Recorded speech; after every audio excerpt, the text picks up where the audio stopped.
구독자 여러분, 시청자 여러분, 알부민 챙겨 드십니까? 저는 하루 한 병씩 꼭 챙겨 먹고 있는데요. 이번에 기존 알부민과 완전히 다른 개념의 신개념 알부민이 나왔습니다.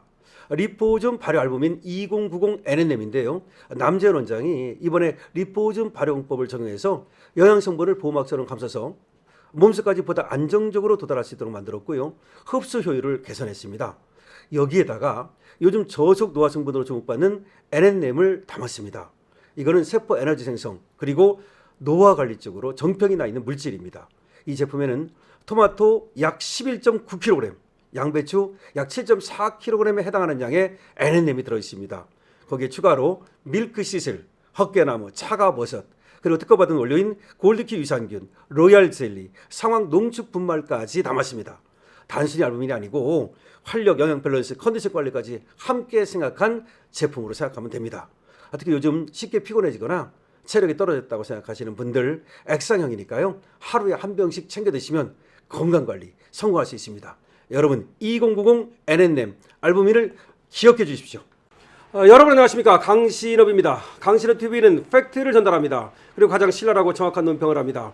강신업TV 구독과 공유, 좋아요를 부탁드립니다. 지금 바로 강신업TV 회원이 되어 주십시오. 지구회원 4,990원입니다. 자, 이재명이 과거에 단타쟁이였다는 폭로가 나왔습니다. 주식시장에서 말이죠. 이재명이가 하루 종일 단타를 쳤다는 겁니다. 자기가 단타를 치니까 일하기가 싫어지더라 라고 하면서 과거에 자신의 주식 경험을 얘기한 적이 있다는 거죠. 이거를 오늘 이준석이 소환했습니다. 왜 소환했을까요? 바로 이재명이가 그렇게 말이죠. 과몰입하는, 주식시장에 말이죠. 주식을 가지고 하루 종일 단타를 치는 이런 스타일이기 때문에 이렇게 주식시장을 망치고 말이죠. 대한민국 주식시장을 도박판으로 만들었다는 얘기 아니겠습니까?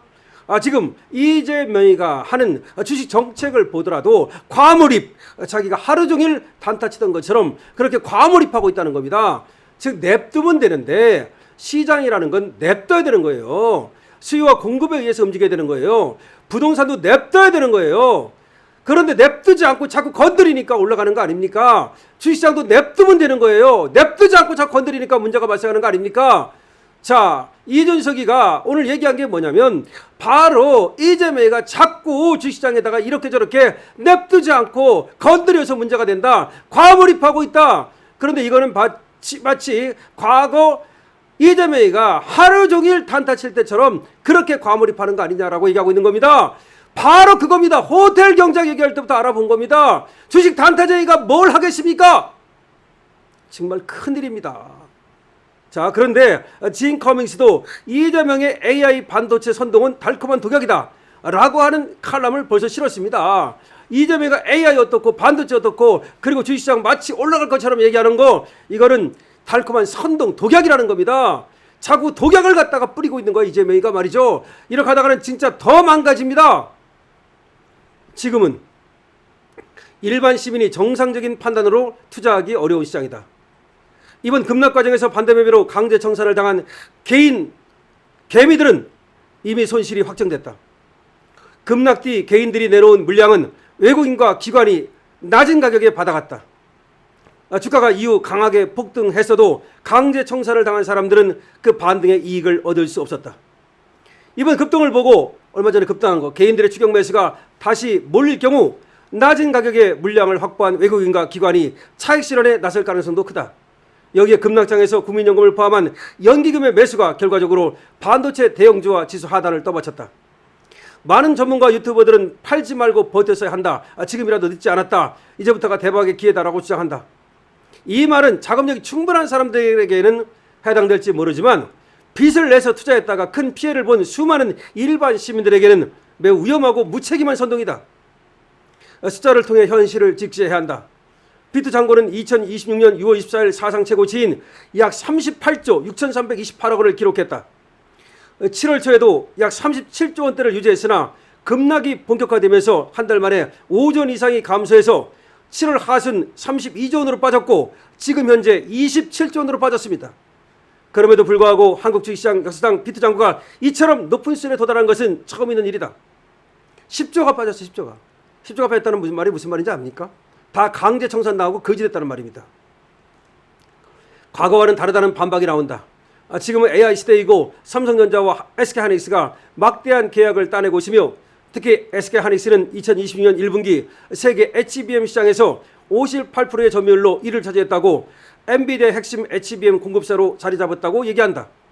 실적도 좋고 전망도 밝기 때문에 과거의 반도체 사이클과 단순하게 비교해서는 안 된다고 주장한다.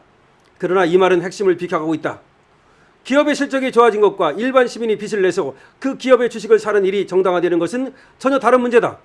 삼성전자와 SK하이닉스가 사상 최대 실적을 내고 글로벌 AI 수요의 핵심 공급자로 자리 잡은 것은 사실이다.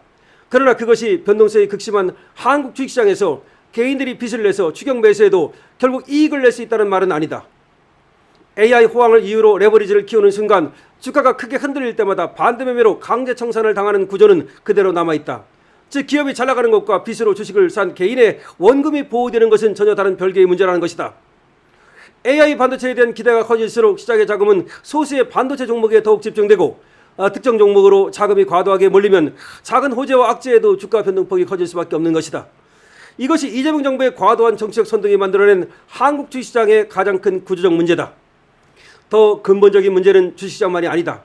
한국의 내수 경제와 국민들의 실제 삶이 문제다. 그 현실 뒤에는 정부가 AI와 반도체에만 과도하게 집중하면서 만들어낸 착시 효과가 자리 잡고 있는 것이다. 즉 이재명이 주식시장에만 과몰입하면서 한국 경제가 무너지고 있다는 것입니다. 이재명 정부는 AI와 반도체를 거의 유일한 성장 동력처럼 내세우며 주가 상승을 정책 성과로 활용하는 데 집중했다.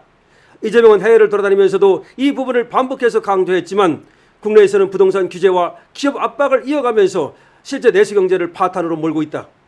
주식시장에 몰두한 사람들은 정부가 만들어낸 착시 현상에 빠졌고 삼성전자와 SK하이닉스의 실적이 사상 최대를 기록하자 마치 한국 경제 전체가 좋아지고 있는 것처럼 받아들였다. 거기에 더해 정부가 국민연금까지 동원해서 주가 방어에 나서자 정부가 뒤에서 밀어주는 시장은 계속 오를 것이라고 믿게 됐다. 그 결과 많은 시민들이 적금을 깨고 빚을 얻어서 주식시장에 뛰어든 것이다. 그러나 두 기업의 실적이 좋아지고 주가가 오른다고 해서 한국 경제 전체가 좋아지는 것은 아니다. 경제가 살아났다고 말하려면 일자리가 얼마나 늘었는지, 가계소득과 소비가 회복됐는지, 자영업과 중소기업의 경기가 나아졌는지를 봐야 한다. 부동산 시장도 거래와 공급이 정상화됐는지, 주거 부담이 안정됐는지를 통해 국민들의 삶이 실제로 좋아졌는지를 판단해야 한다. 반도체는 자본 집약적이고 수출 중심인 산업이다. AI 투자 확대와 경기 전망, 실적 변화에 따라 주가 변동폭도 큰 업종이다. 더욱이 삼성전자와 SK하이닉스의 국내 직원 수를 모두 합쳐도 약 16만 명 수준으로 전체 취업자의 0.6%에 불과하다. 협력업체를 통한 간접 고용 효과가 별도로 존재하지만 두 회사의 사상 최대 이익이 전체 국민의 일자리와 소득 증가로 곧바로 이어지는 것이 아니다. 두 기업이 막대한 이익을 내더라도 자영업자와 청년들의 일반 일자리, 내수 소비에 미치는 효과는 제한적이다. 이재용 삼성전자 회장과 최태원 SK그룹 회장 그리고 두 기업의 실적과 주가 상승을 자신의 정치적 성과로 내세우는 이재명에게는 좋은 일일지 모르지만 정작 일반 국민들에게는 어떤 실질적인 혜택이 돌아오지도 않는다. 이재명이 AI와 반도체 호황을 과도하게 부각하고 주식시장을 정치적으로 이용하자 국민들은 기업의 실적에만 집중한 채 정작 자신의 경제적 처지와 구별하지 못했다.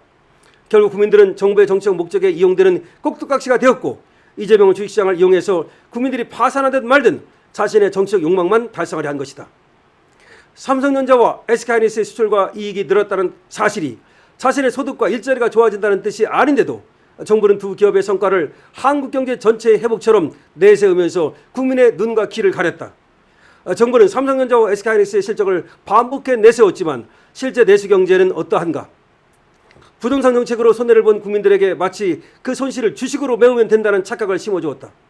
국민들을 주식에 매몰되게 만들면서 그 뒤에 가려진 내수 침체와 가계부채, 자영업자의 고통과 청년 고용 문제는 위기로 받아들이지 않도록 눈을 가린 것이다. 화려한 두 기업의 실적 수치 뒤에서 내수 경제는 계속 무너지고 있고 그 착시 효과를 믿고 시장에 들어간 일반 시민들은 빚더미에 앉았다. 여기에 더 심각한 문제가 겹친다. 국민의 노후자금인 국민연금이다.